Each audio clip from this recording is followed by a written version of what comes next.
Paano gumawa ng online na account at humiling ng mga item?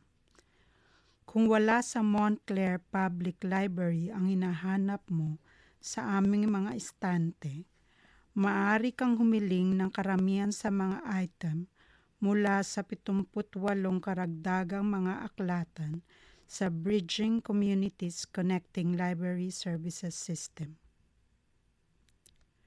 Maaari ka lamang humiling ng mga item mula sa ibang mga aklatan kung ikaw ay residente ng Montclair. Para humiling ng item, gumawa ng online na account sa bccls.org.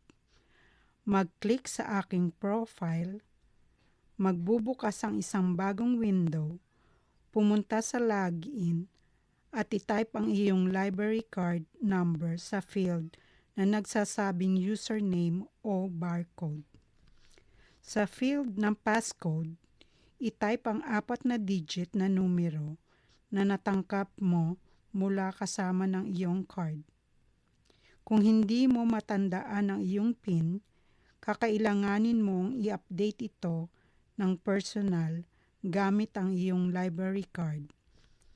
Pagkatapos gawin ang iyong account, maaari mong i-update ang iyong username at baguhin ang iyong PIN.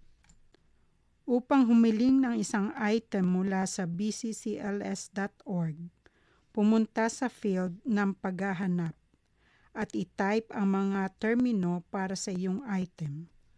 Kapag naghahanap mo na ang iyong item, mag-click sa place hold at kumpirmahin ang lokasyon ng pick-up ng iyong library.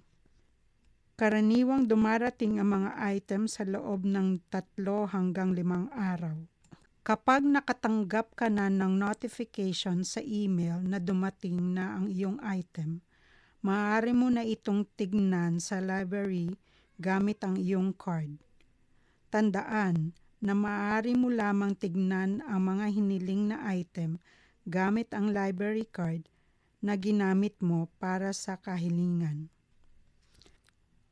Kung mayroon kang anumang mga issue, tumawag sa 973-744-0500 at ikalulugod naming tumulong.